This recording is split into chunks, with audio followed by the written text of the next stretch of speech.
Okay, let's spend some time today then wrapping up our discussion of the key of prophets. This is our final of the three initial CPK. We did kings a little bit, we did priests and the laws of the Levites, and today we're finishing up with the prophets.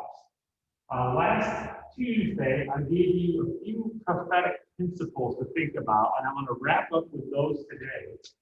Tell you the story about King David, and then get into a little bit of the poetry and the wisdom literature that will conclude our study of covenant in the Old Testament.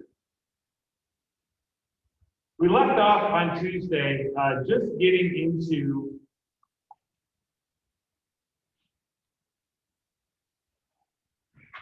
the principle of the prophets that they spoke truth to power. Truth to power. We talked a bit about social justice with Amos, and we just flipped to the screen when we hit the bell at 9:15.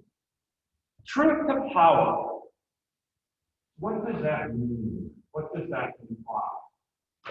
Well, one thing we had indicated last Tuesday as well is that the prophets understood themselves to be keepers of the covenant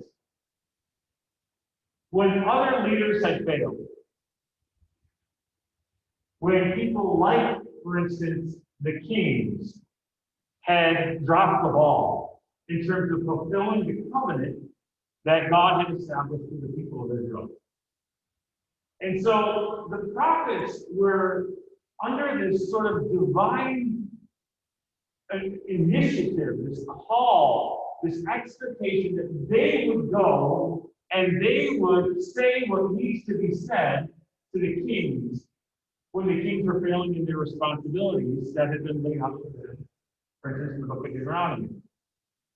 Now, there's one story that I always found very, very powerful on this front, and that's the story of David and Nathan.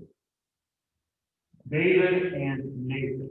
Who was David? Well, you remember David is the second king in the monarchy, and he was the king against which all future kings were measured. David was like the pinnacle king in the history of Israel. But that doesn't mean that King David was perfect.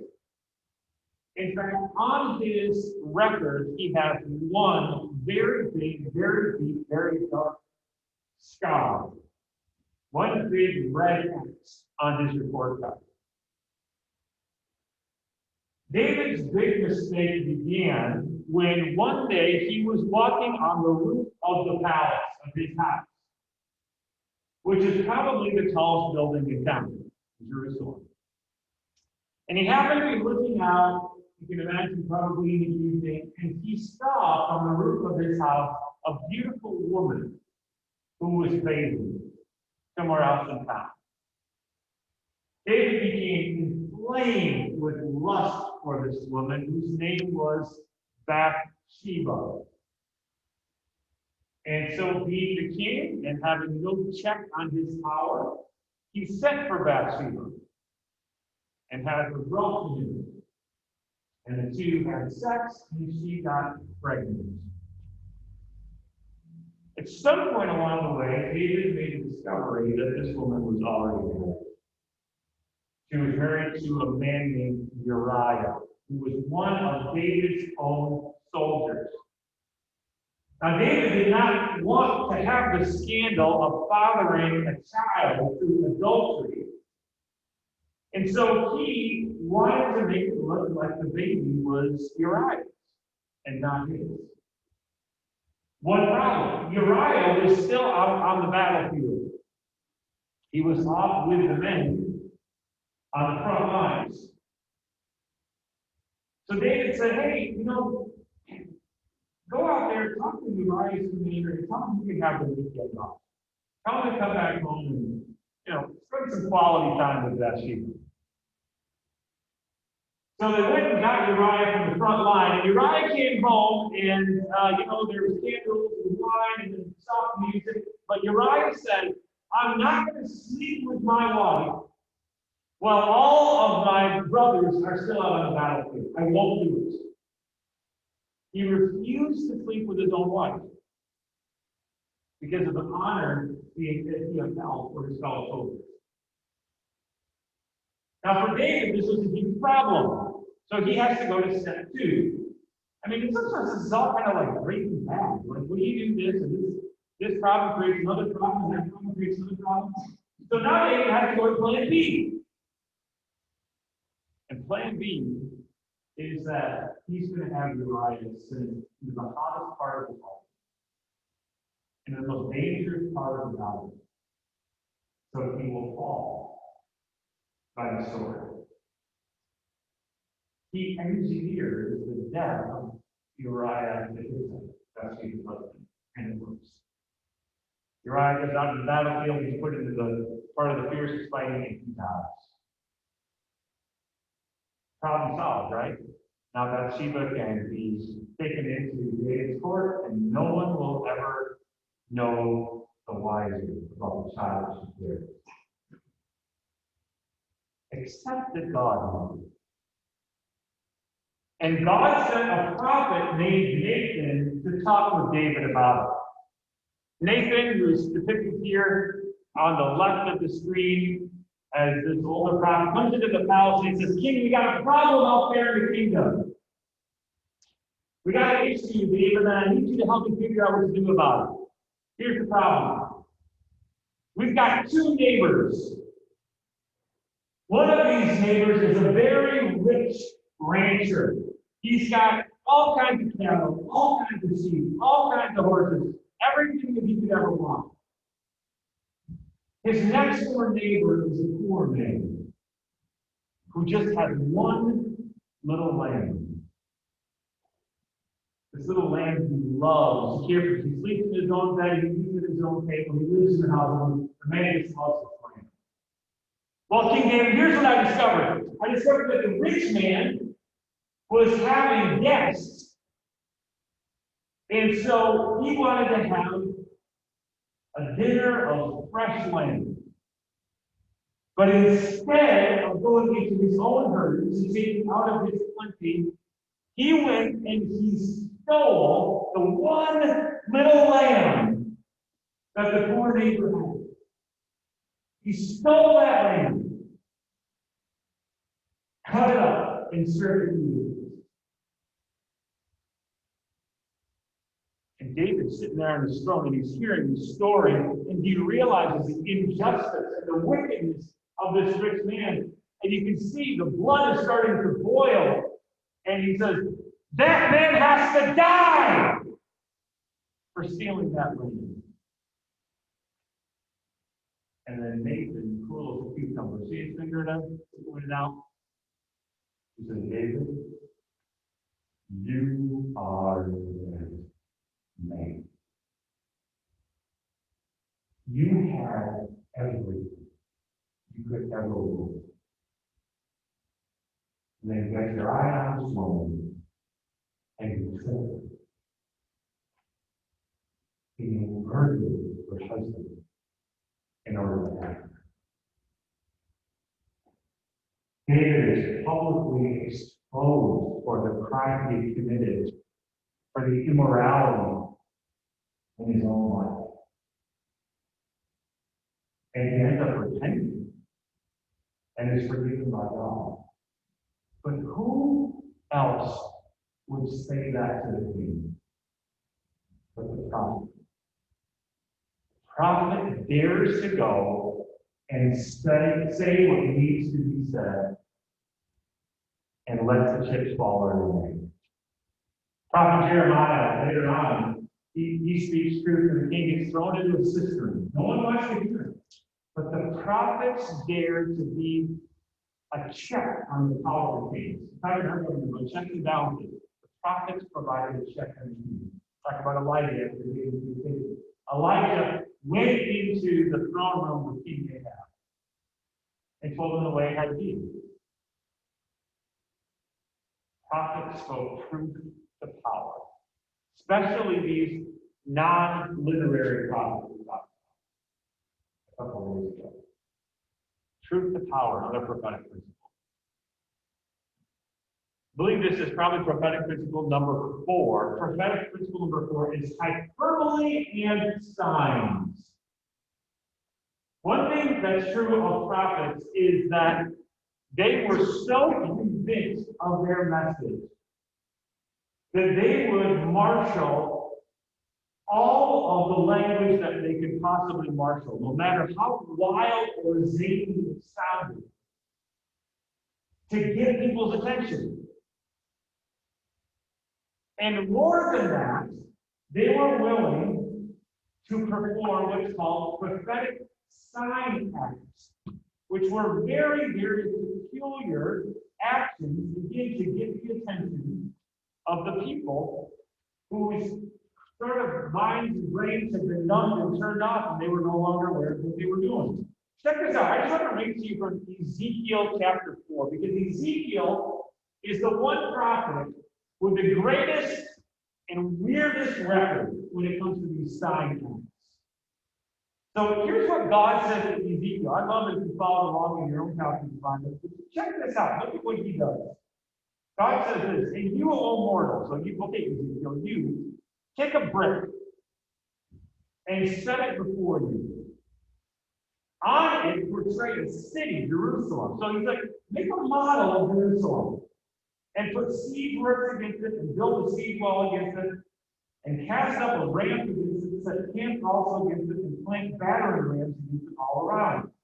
So he's like playing with G.I. Joes almost, right? That's what's going on here. Then take an iron plate, the plate says an iron wall between you and your city, and then set your face for it and let it be in a state of siege, and press the siege against it.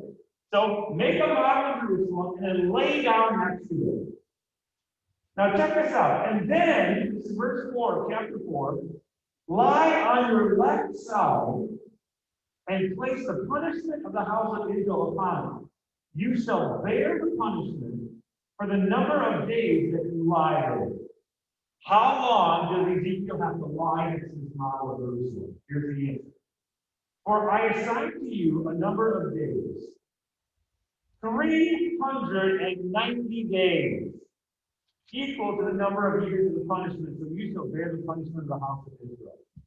So you have to lay down on your side for a year and a month, just to make a point to people who are paying attention. When you have completed these, you shall lie down a second time, but this time on your right side, and bear the punishment of the house of Judah. 40 days I assign you, 1 day for each year. You shall set your face toward the sea of Jerusalem, and with your arm barred you shall bear that, and you shall prophesy against it. See, I'm putting cords on you so that you cannot turn from one side to the other until you've completed the days of your siege. He's got a line on his side, 430 days to make a point. We're not done. And you, verse 9, take wheat and barley, beans and lentils, millet and spelt, put them in one vessel, and make bread for yourself. During the number of days that you lie on your side, 390 days, you shall eat it. The food that you shall eat shall be 20 shekels a day by weight. At fixed times you shall eat it, and you shall drink water by measure, 1/6 of a hin, and at fixed times you shall drink. You shall eat it as a barley cake. Hold on, buckle your seatbelts. Baking it in their sight on what? Does everybody open? On human dung. Gross. The Lord said, thus shall the people of Israel eat their bread unclean among the nations which I will guide them. And I said, oh, Lord God, I've never defiled myself from my youth up until now. I've never eaten what died of itself or was torn by animals, nor have carried trust in them. But he said to me, see, I will let you have foul dung instead of human dung, on which you may prepare your bread. Okay, that was too far. Verse 1 of chapter 5, check this out. And you, O mortal, take a sharp sword, use it as a barber's razor, and run it over your head and your beard, and then take balances for weighing and divide hair. Cut all your hair off with a sword, and then split it into three piles. One third of the hair you shall burn in the fire inside the city when the days of the siege are completed. One third you shall take and strike with the sword all around the city. So picture this. He's just like throwing up hair from his beard.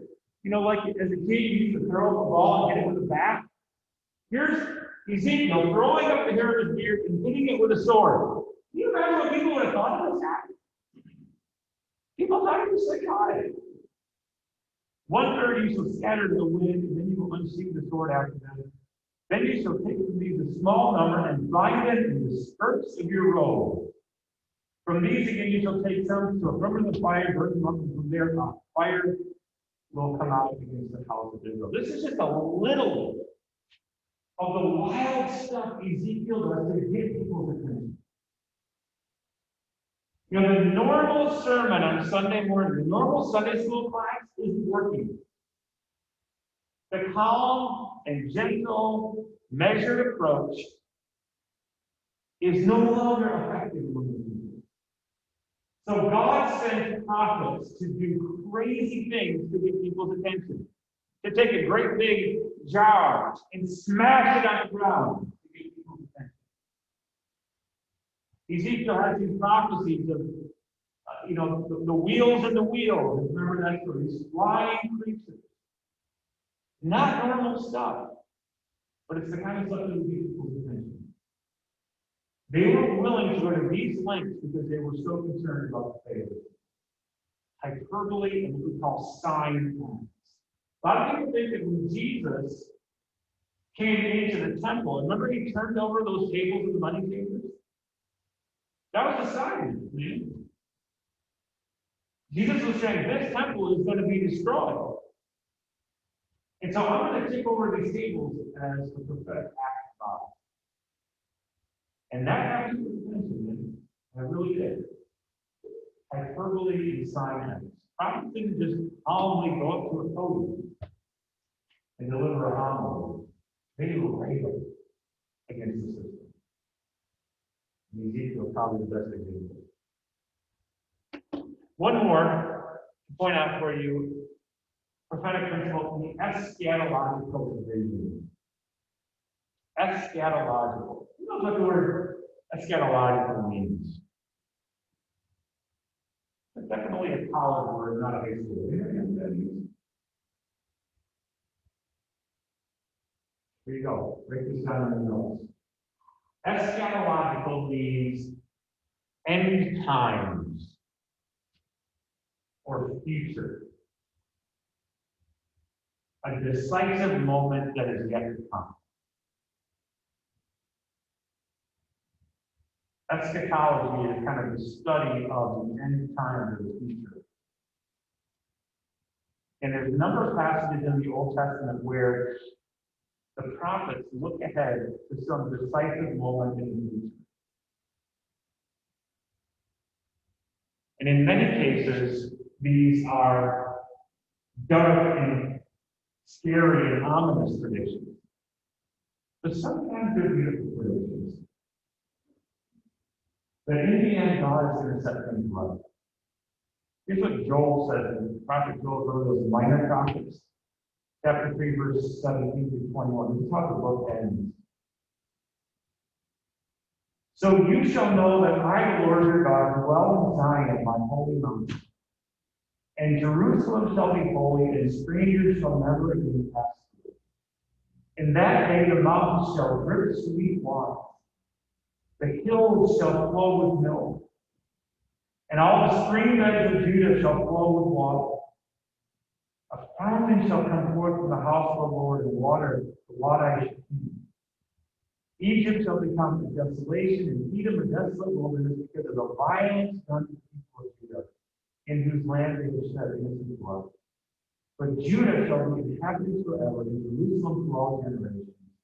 I will avenge their blood, and I will fear the guilty, for the Lord dwells in Zion. People like Joel and also Hosea often ended their dark, gloomy prophecies with hope. But someday everything will be restored. Let me just read to you how Hosea ends as well. Hosea 11, verses 8 through 11. God says, how can I give you up, Ephraim? This is the northern kingdom. How can I hand you over, O Israel? My heart recoils within me. My compassion, this is the verse. My compassion grows warm and tender. I will not execute my fears anymore. I will not again destroy you. For I am God and no mortal, the Holy One in your midst, and I will not come out. They shall go after the Lord, who roars like a lion. And when he roars, like Aslan, right? And when he roars, his children shall come trembling from the west. They shall come trembling like birds from Egypt and like doves from the land of Syria. And I will return them to their homes. The prophets, in their eschatology, foresee dark and difficult days for the people. And we said last Tuesday that prophecy is not just about predicting the future, but it does include the future. Don't miss that. There's a lot about the present, but there is something about the future. And the prophets do look down the line and say, this is where we're headed. And yet, we do trust that God's covenant, God's love, can survive even these difficult times of exile and times of punishment, and God will restore it. So, there you've got a number of themes about, and principles about the prophets. Social justice being the big one, truth to power, bizarre and vivid words, acts that would have shocked everyone who saw them, but also promises of future hope and restoration. The prophets remembered the covenant was to be for Abraham for all generations, right? And so that all the people of the world would be blessed. They called on him. The prophets knew that even though exile was coming, there had been a covenant made with David. That he would always have someone on the throne, whether that was literally or whether that was in some sense spiritually. But they held on to hope, even in difficult times. Any questions as we kind of wrap up the prophets then? Prophets are, again, covenant keepers. They step into times of crisis. They're willing to say what other people aren't going to say. They challenge the status quo. They don't take things lightly. They believe that they've been called, remember Isaiah's call, and sent. And they're willing to keep on speaking even if people won't listen. Because the outcome is less important than the commission that has come from God. They have to say what they say to be faithful to the covenant. So that's the key of prophets and prophecy. Okay. All right, let's wrap up this module then by talking a little bit about what I call the indents, the poetry of the Hebrew Bible. Why do I call it the indents? Well, it's because in addition to what we see in a lot of the literary prophets, when you look at the parts of the Bible that are poetry, the pages have a lot more white space on them. Like if you're Oxford annotated, see all the indents, and instead of complete, full, justified paragraphs are indication that we're dealing with poetry, with a different kind of literature that's not narrative. Remember, all the way back in the class, we talked about genre. We're in another kind of genre, or maybe more kinds of genres when we talk about poetry. The poetry in the Hebrew Bible is marked not as maybe our poetry is by rhyming, but by other kinds of features that set it apart. It has a number of different functions in the ancient world. It's for worship, it's for wisdom. I want to talk about that with you this morning. Just to remind you here with a little chart of some of the breakdowns of the Tanakh, or the Old Testament as we have it in the English.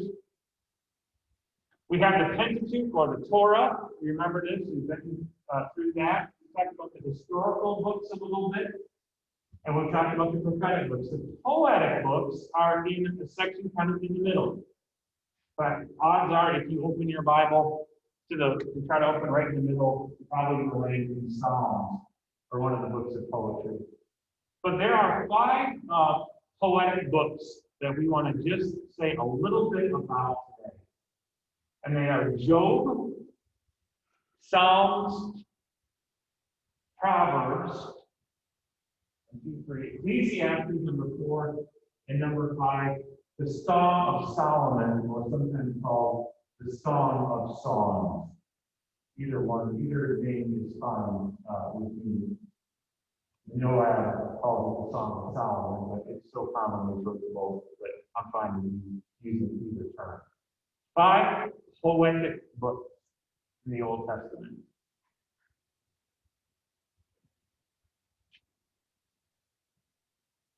Those poetic books break down again into 2 kinds of forms.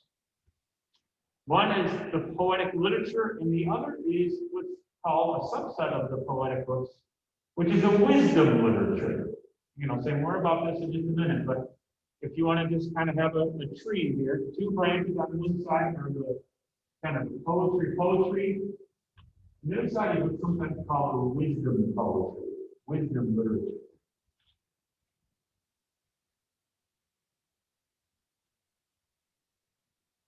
Psalms and songs on the left, wisdom literature on the right. Now, I want to say just a little bit about the characteristics of these 2 books before we just deal very lightly with them one at a time.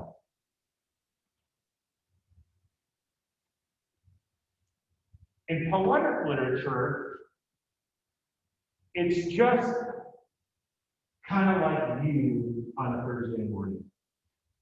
Poetic literature is the narrator, the I, if there's an I in the text, it's an everyday person. It's kind of coming up out of, I don't want to say stream of consciousness exactly, but welling up from normal life. In wisdom literature, we get the sense that we are being taught by a wise and experienced voice. Poetry is a diary. Wisdom literature is a manual.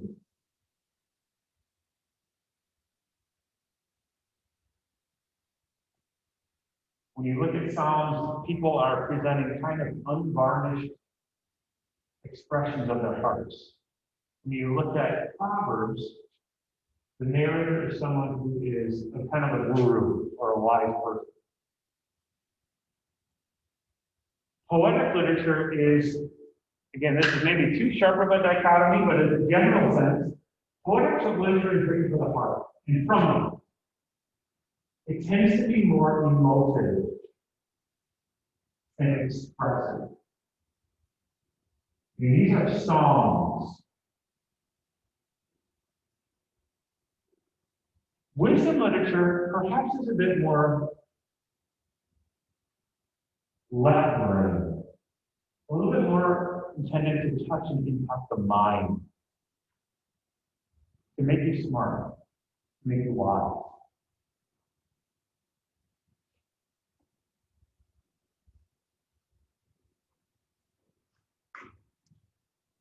The focus of poetic literature is on human emotion, whether, and we'll talk about those emotions there, sometimes those emotions are gladness, sometimes they're discouragement, sometimes they're anger. Wisdom literature is to kind of focus on becoming more savvy, right? Life hacks.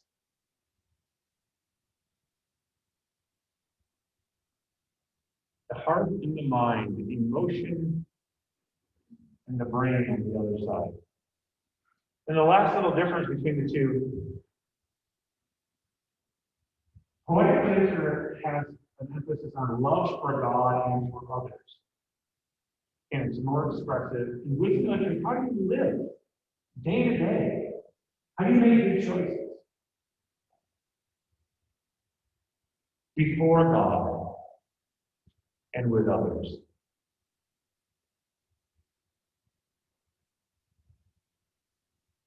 It's a little bit of a breakdown here as we go a touch deeper here into these two kinds of poetic material.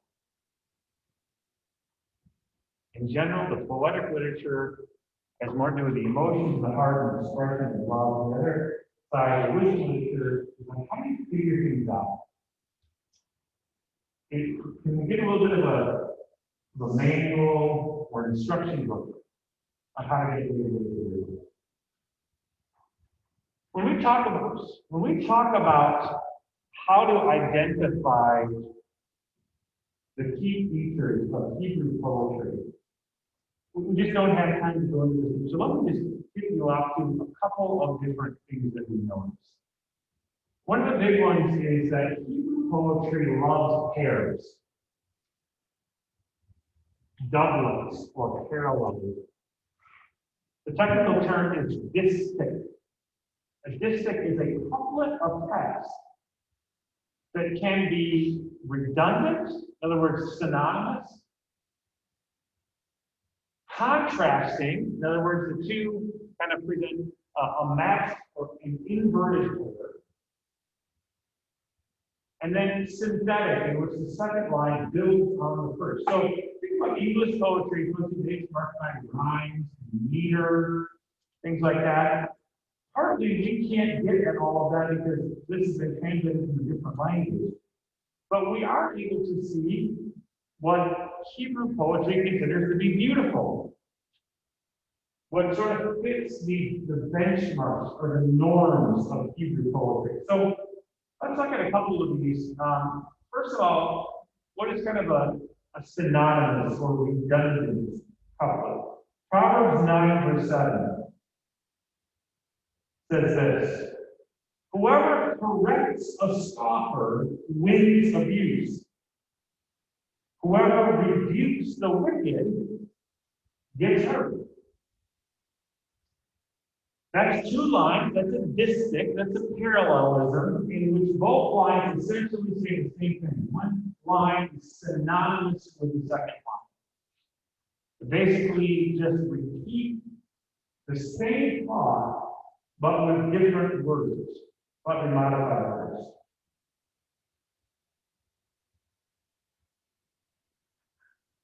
Contrasting or antithetical couplets are like what you find in Proverbs 13, verse 20. Often there is, in the synonymous, usually it's coupled with the word and in the antithetical is often the word but. Okay? Same principle, but using contrasting statements. Listen to Proverbs 13, verse 20. Whoever walks with the wise becomes wise, but the companion of fools suffers harm. It's the same idea. The same idea is you will become like the people you hang out with.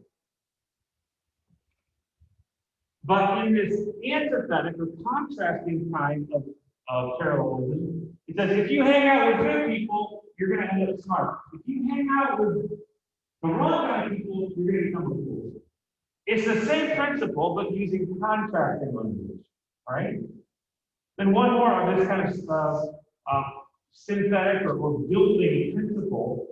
Proverbs 14, verse 27. The fear of the Lord is a fountain of life, line 1.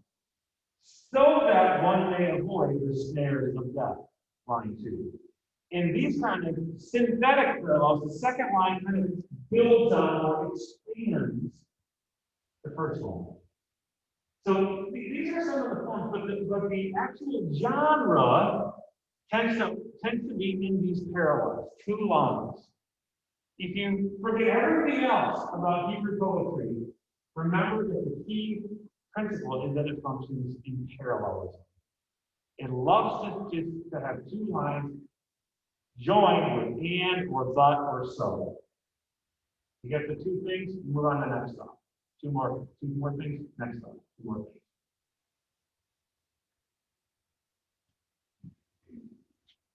Let's talk about each one of these books very, very briefly today. First, let's talk about Psalms, the Bible's playlist. The Psalms are a collection of collections. That is how the introduction that you read for the day puts it. Not just a collection of songs, but a collection of collections. There seem to be groupings of psalms that may have come together into the book as a unit. Again, these are references to the reading we did for today. But the Bible's playlist. What I want to do is have you just jot out 5 kinds of psalms, and then you please don't write down all the words of the text, but please do know the references and things. Probably the most common type of psalm of all is not the Psalms of praise, but the Psalms of lament. Blues songs, sad songs. And lament is a literary form in which people appeal to God's character and ask why their lives are going as poorly as they're going. God, you're supposed to do me better than this. Why am I in this situation? I'm so broken. How long is this going to go on? So Psalm 22, some of you will recognize that this opening line in Psalm 22 was quoted by Jesus from the cross.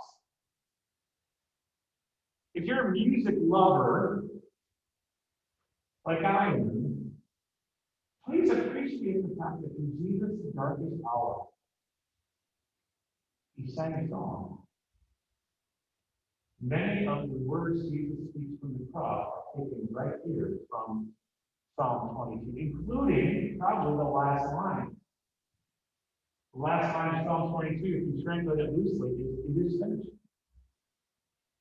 My God, why have you forsaken me? Why are you so far from helping me, from the words of my groaning?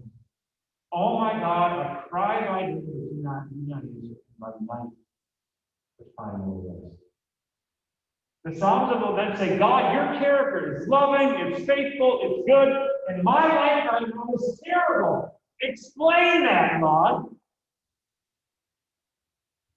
Help me figure out what's going on and rescue me, change things.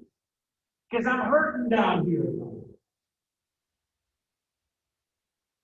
It's a powerful expression of how the Israelite people, the Jewish people, understood their God. God was not just some idol on a mountain, some statue, some abstract idea. But God was like your best friend who you call up when you have a miserable way, and will listen to you. Will pay attention to you when you're hurting. Psalms of lament. The second type I want to share with you is the psalm of corporate praise. If lament tends to be kind of individual, as one person, corporate praise would be church songs, worship songs. This is marked, in many cases, by the use of the plural. We, us, our, instead of I, me, mine. Psalm 47 says, clap your hands, all you peoples. Like a worship leader saying, lift up your hands, people. Now stand to your feet. Sing with me. Let's repeat the chorus again. Clap your hands, all you people. Shout the Lord with loud songs of joy. For the Lord Most High is awesome, a great king over all the earth. He subdued peoples under us and nations under our feet. You can see the plural. He chose our heritage for us, the pride of Jacob, whom he loves. Then you get this word Selah, which is in the Bible, in the book of Psalms, pretty regularly. It also happens to be the name of my first daughter, Selah. We're not entirely sure what Selah means, but it probably means pause and let it sink in. That's what the word Selah means. Probably comes from the Hebrew word that means weight or heaviness. So Selah means take a break and let the weight of what you just said and heard sink in. Selah. God has gone up with a shout, the Lord with the sound of the trumpet. Sing praises to God, sing praises. Sing praises to our King. Again, plural. Sing praises. For God is the King of all the earth. Sing praises with this song. Again, just a tip. I haven't written the example, but imagine that you would get a something like this is writing, this kind of language, you might be asked to identify which kind of psalm this is. Look for that first person, second person, third person kind of language. Corporate psalms have the plural, often the first person plural. Types of psalms, personal devotion and worship. Somewhere in between individual lament and corporate worship is personal worship. Love letters to God. Naming God's goodness. Psalm 23 is probably the most famous of all psalms. The Lord is my shepherd, I shall not want. I don't lack anything. I'm good. He makes me lie down in green pastures. That's what every sheep wants. He leads me beside still waters. He restores my soul. He leads me in right paths for his name's sake. Intensely personal and powerful prayers of worship. Then there are what we call royal or national psalms. I'm not going to say a great deal about this. Psalm 99 is an example. But psalms that might have been used in public political ceremonies. Psalm 99 is an example. The Lord is great here in Zion. And it talks about the king, the goodness of the king. Maybe not God as king, but actually about the king. Mighty king, lover of justice. You have established equity. You've executed justice and righteousness in Jacob. There's like songs of inauguration. There are songs of festival. These are royal or national songs that are used when the people came together to celebrate God's favor on their land. You know, it's kind of a hot button issue whether or not you can sing My Country 'Tis of being in church. You can make your own decision on that. But the fact is that the Israelite people did celebrate God's care and providence over their covenant nation and their worship. Last one, and I think this is the most interesting, imprecatory psalms. Okay, hold on tight for this one. These are the vindictive psalms. And there's a few of them in there, gang, in which the author prays for God to destroy or harm or exclude the author's enemies. Praying for God to actually do justice, no matter the pain, to the author's enemies. Psalm 69. Let their table be a trap for my enemies, a snare for their allies. Let their eyes be darkened so that they cannot see, and make their loins tremble continually. Pour out your indignation upon them, and let your burning anger overtake them. Someone who wrote something nasty about you on Instagram, may your camp be a desolation, let no one live in their tents. For they persecute those whom you have struck down, and those whom you have wounded, they attack still more. Add guilt to their guilt, may they have no acquittal from you. Let them be blotted out of the book of the living, and let them not be enrolled among the righteous. This is actually one of the tamer imprecatory psalms. Vindictive psalms. But again, honest prayers. God, they have done me wrong. I have become victimized by their oppression. God, step in and do whatever it takes.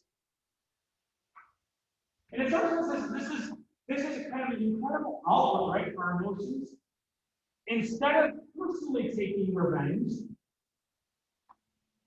it's a prayer that God might set things right. Imprecatory psalms. That's all we can say about psalms. All right, is what some of the kinds of psalms are. I'll give you 5 there. Yeah, we have to kind of identify which is which when we get to that in the exam. 150 psalms, different kind of groupings within the psalm. A lot of them are attributed to David, but like a lot of the laws are attributed to Moses, but might not have been. I think a lot of the psalms are attributed to David, but were written after David. We're going to see something quite similar here in just a moment, that a lot of the wisdom literature is attributed to Solomon, but may not have come from Solomon. Wisdom literature, advice, how-to manuals. Let me just give you a short interlude on wisdom literature from today, just for reasons, no reason other than I think this is important. Hello friends, I wanted to make this video to hopefully inspire you to do something that you didn't think was possible. Like I'm going to do this board here, and what you do is to set up something that you want to do, make a plan to through it, and then we're going to do is make a plan of action. Follow through, and you're going to believe yourself. That's first, isn't it? Believe in yourself, follow the action, follow through. What you have to do is believe in yourself, make a plan of action, and follow through. And if you believe you can do something, then you can. Like, I can do it before.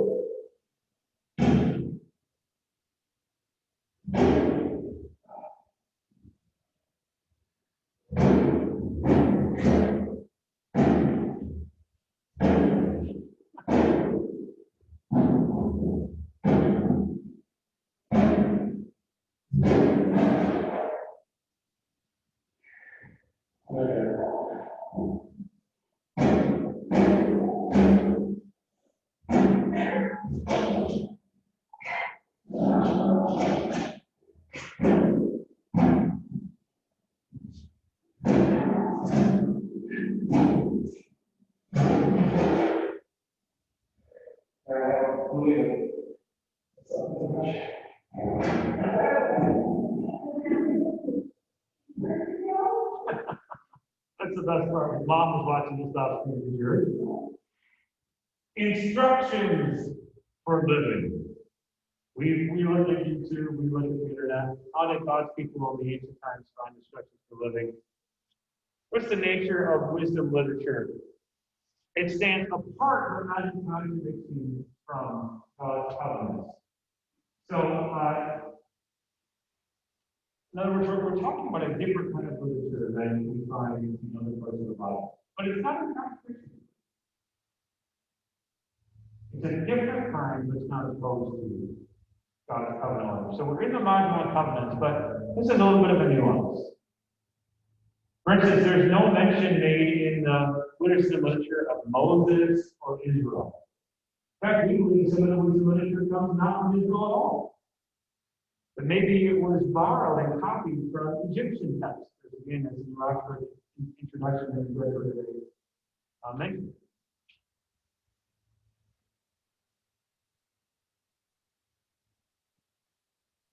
We talked in one of the first, maybe second reflection essays about general revelation, natural revelation being different from special revelation.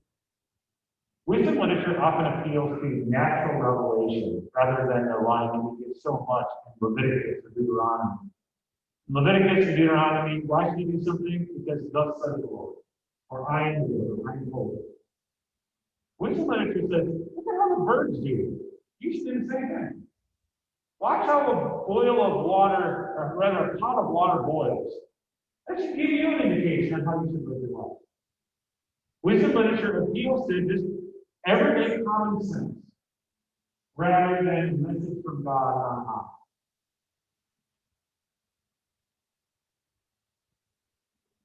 Go back to that because this is still right. Uses observation of nature, general revelation, natural, the world around as the reason for doing these things, rather than God said to do it.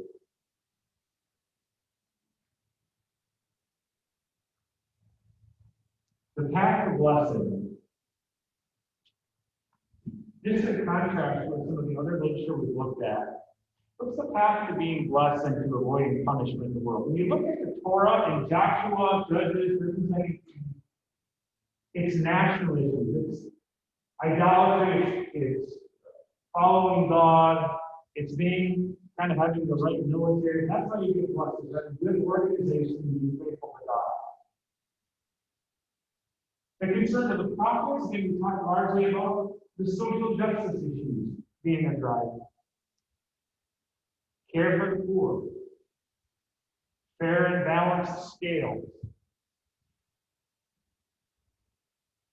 And things that society were taking into. Now look at wisdom literature. Wisdom literature gets very, very personal.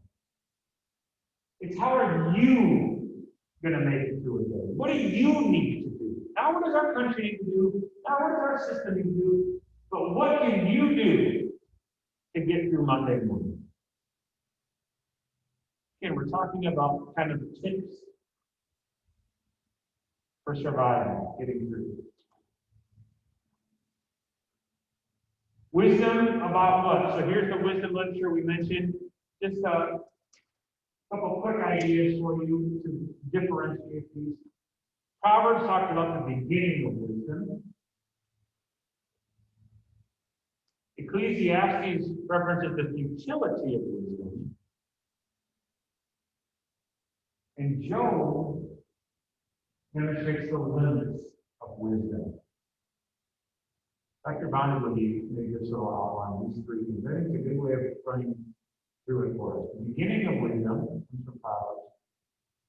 Ecclesiastes is the futility of wisdom. And Job is the limits of wisdom. And I'll show you how in the next couple of slides. Let's talk first about Proverbs. Proverbs, in the Hebrew title for Proverbs is Mishle, which means the rules. The rules. 30 rules for getting through life. 30 principles. 30 concepts for getting through life. There's actually 31 things.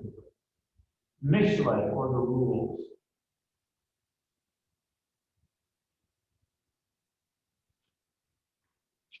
Some of the drivers of the engine of Proverbs are word plays, some of which make it through in English, some we just, literally get lost in translation. Metaphors. This is poetry as an art form, literature as an art form. Alliteration, again, we can't necessarily carry through in English. Repetition of the sound, or the good sound, or the rude sound. Kind of like tongue twisters. In English, we don't always love tongue twisters, but in Hebrew, they love those. That's beautiful for them. Like the technical peppers. Some of that stuff can get translated a lot of the time. And then ironies. These are two consecutive verses from Proverbs. The first verse is, answer not a fool according to his folly, lest you become like him yourself. So don't be foolish like a fool. And the very next verse is, answer a fool according to his folly, lest you be wise in your own eyes. It says the exact opposite thing in two consecutive verses. One is don't answer the fool, the next one is answer a fool. One is make sure you don't know, the next one is be sure to do it. Irony.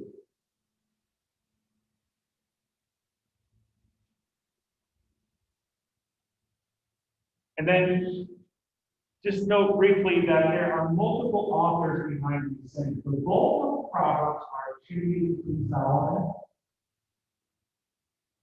Some of them seem to have been edited by Hezekiah. And there are other collections by people, like in chapter 30, Agur, chapter 31, King Lemuel. So again, we're talking about not one dude sitting down and writing for an afternoon, or one woman getting at a word processor and cranking up the book of Proverbs. These were collections that were woven together. As we've seen, so much of the Bible is knit and folded together over time.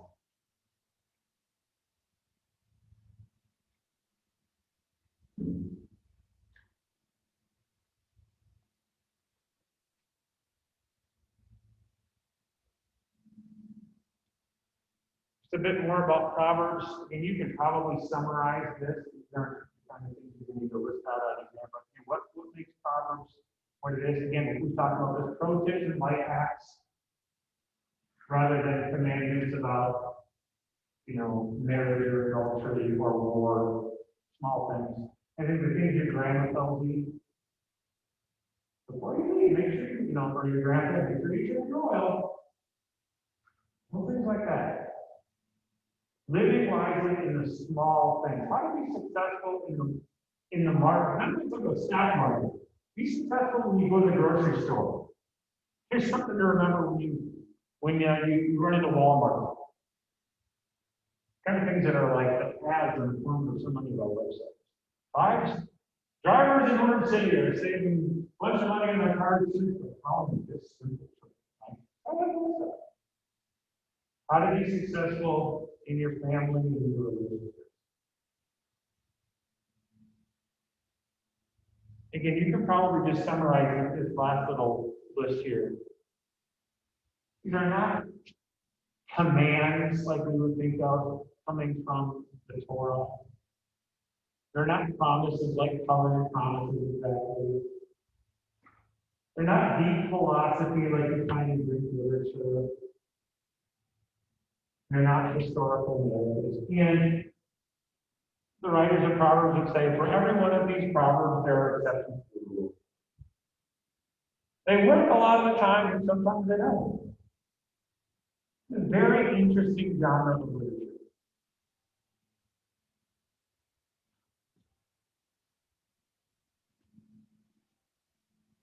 Overall, though, and this is maybe the most important slide for today, the next slide. The Proverbs do function with an assumption about retribution theology. I do want you to be sure that you understand this term. You want to write it out, you can picture of your cell phone, straight to circle back and watch this video again on Sunday afternoon. That's cool too. Retribution theology is a biblical stream of thinking that you get what you deserve. If you do X, the outcome will probably be Y.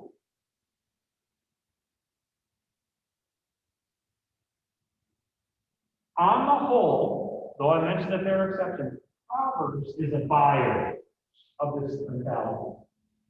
And retribution theology is a common theme in what is called the Deuteronomic history. And I've heard a number of you make references to this in your presentations, which is awesome. Only now that we're kind of into module 3 can we sort of name what we've seen along the way. The Deuteronomic history is a collection of Old Testament books that spans from Deuteronomy, and with the exception of Ruth, all the way to 2 Kings. The Deuteronomic history is the history of people that largely intends to communicate how it is and why it is that the nation went into exile. How did we end up in Babylon? Why did the northern kingdom end up being destroyed by Assyria in 722? Because if we do this, we'll get a blessing. If we do that, we'll probably get a curse. And Proverbs is a buyer of this. If we do this, we're probably going to get that. The Deuteronomic history is an account that was, again, finalized probably during the exile. How did we end up here? Well, it's because we followed false gods. It's because we got into bad alliances. It's because we forsook the faith of our grandparents. If this, then that. Okay, know that because in a minute I'm going to show you that a lot of people in the Bible aren't following. They reject that concept.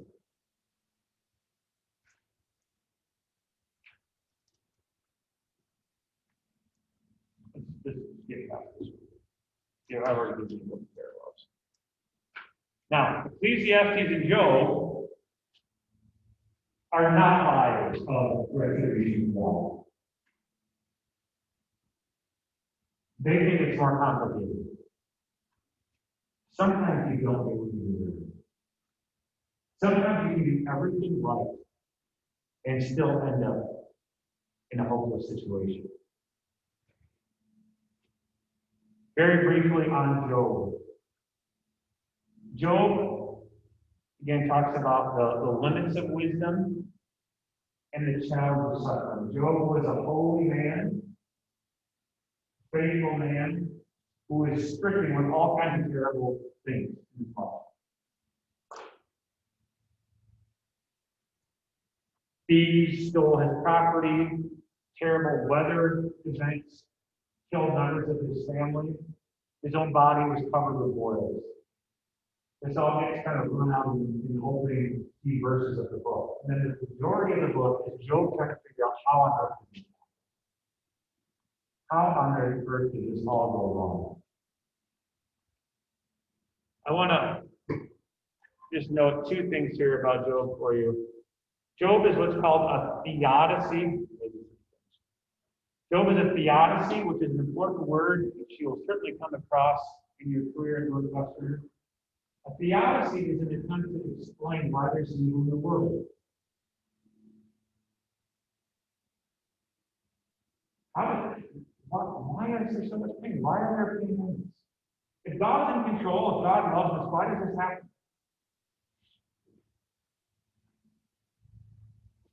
In Job 1, we see the problem of all these terrible things happening. In Job 38 to 42, we get God's kind of rundown on it. Job 31, I think, is especially powerful because it goes right at the heart of retribution theology. Job just, I don't have time to read through all this, but he says, I would deserve this if I walked with falsehood, if I was using weighted scales, if I was unfaithful to my wife, if I wasn't generous with the poor, if I put my trust in money, if I rejoiced at the ruin of those who hated me, if those things I had been guilty of in my life, then maybe I would deserve this. But Job said, I didn't do any of those things.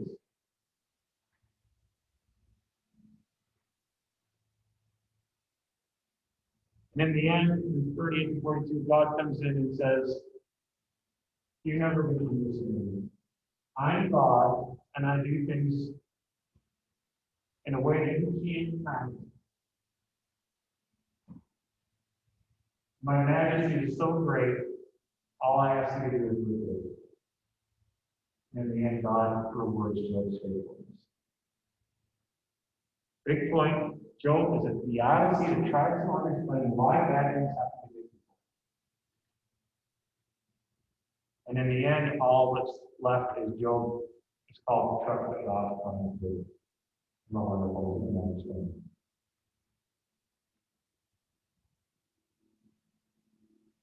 Ecclesiastes is the challenge of meaninglessness.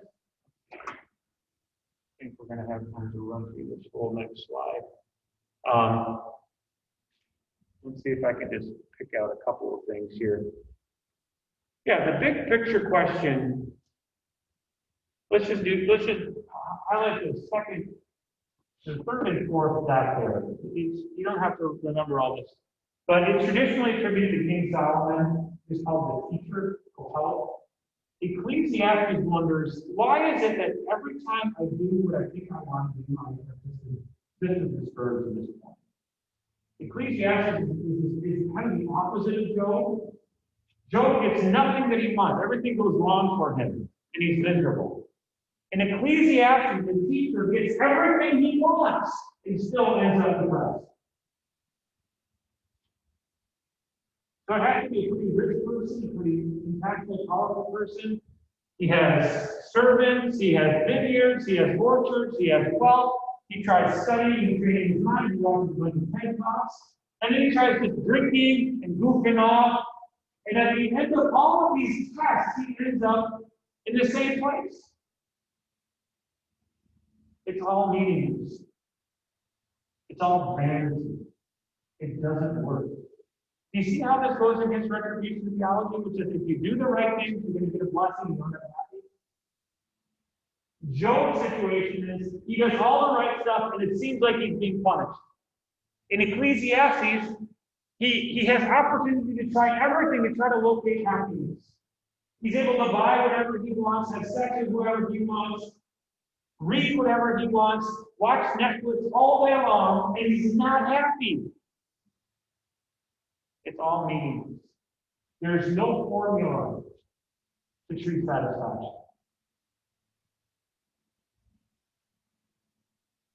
We come to the end then. The last book I want to mention is the book of Song of Solomon. Very, very briefly. This was scripture exalted. Song of Solomon is a book in which God's name is not mentioned. It's never quoted in the New Testament. And check this out. Jews would not permit their young people to read this book because it's too sexually explicit. It is very sexually explicit. It's probably a piece of poetry that was read at weddings, wedding festivals, but it was really racist. But it's a bit controversial because of the first 2 points. It never talks about God or the Lord, really. Jesus never references it. Paul never references it. So what is the point of it? Last slide. There are four interpretations of the book.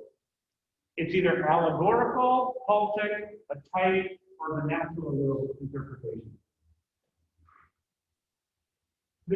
What do we do with a book like this? Is it really just a word picture of how Christ loved the church? Does it belong only within a marriage ceremony? The Christians have to see this as, in some sense, be a picture of how Christians ought to love one another. And what I want to suggest is the last one is probably true. It's just a piece of romantic poetry. It's about a young man and a young woman who really love each other and are really into each other.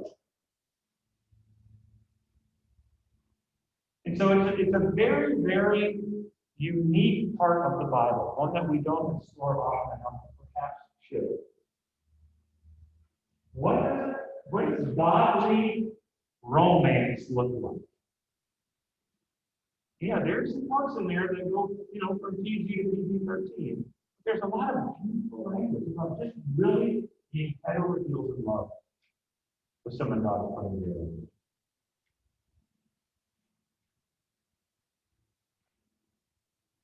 We will not, I promise you, do deep dives into these things under the exam. But you just know these 5 books and maybe just a general idea behind people for next Tuesday.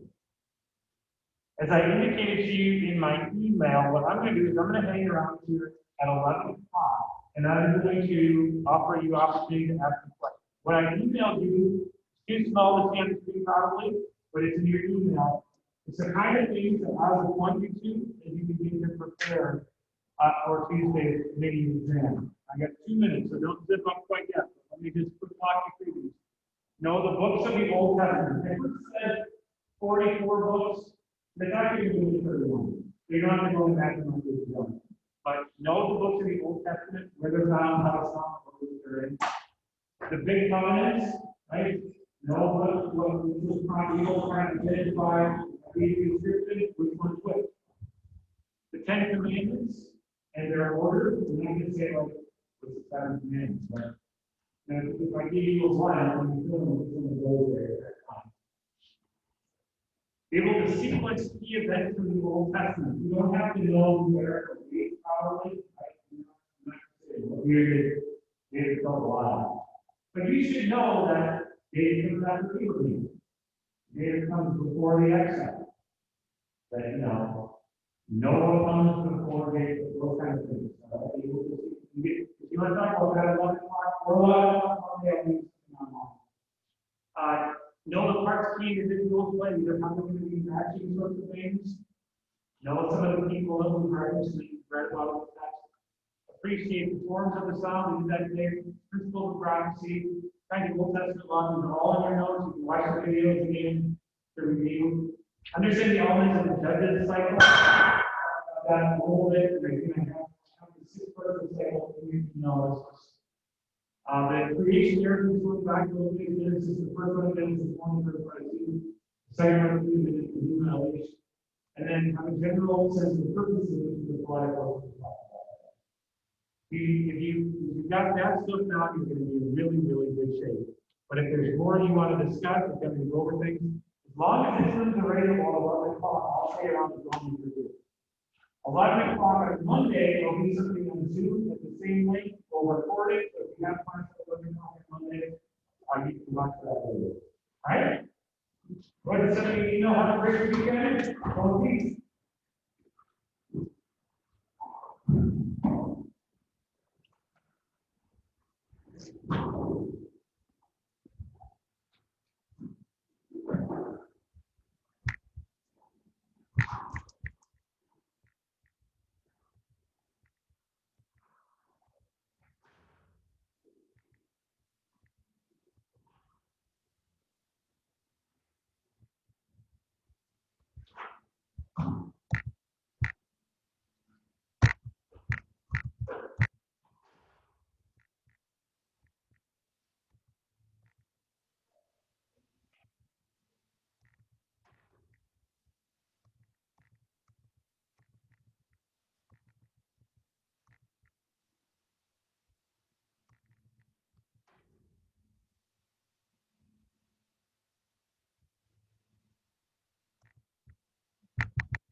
How do I get this big again?